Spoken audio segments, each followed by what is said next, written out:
Who are you? Introduce yourself. I'm Richard Simpson. I'm Assistant Director with Barnardos. I manage our services in the county of Cumbria. Well, that's a big thing to do, isn't it? Honestly, best job I've ever had. Have you had other jobs? No.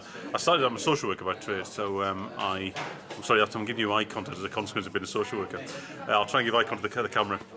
I qualified in social work in 1990.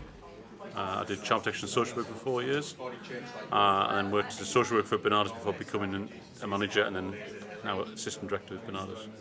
And what do you think are the challenges for Barnardos and the people you work with and help today? The challenge for us is always getting the money to do the work. So funding is always a big problem. Not so much the voluntary funding, but the bit about the contracts, which is the majority of the funding that we get for work. For families, it's poverty. I think people don't believe that poverty exists in this country, but it does. We were talking earlier, weren't we, about poverty of ambition and poverty of hope, not just poverty of money.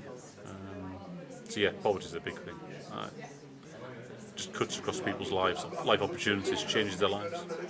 So do you consider what you do a mission or a job? Both. I think if I just thought it was a mission, I wouldn't be as good as it. I have to be clear-eyed. You've got to make tough decisions. I manage people.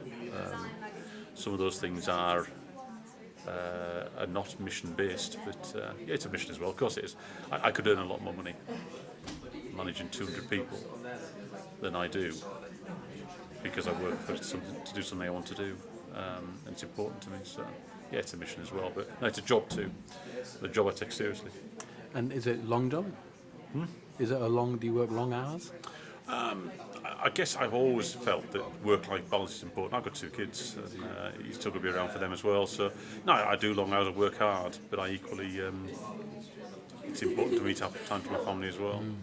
I think actually I wouldn't be as good at my job if I didn't have the support of my family, so I could devote my life to my career. But my wife would walk out the door and the wind beneath my wings would go with it. So you've just met some students? Yeah. Any comments? Interesting people. I suppose the ones I've spoken to so far, I can understand why a number of them are on the course, if I'm honest. And I think it is about giving those aspirations. And it's interesting, you can't. I was at the school, as you know, and you can't help sort of take yourself back to being the 14, 15-year-old, thinking, I wish I could tell you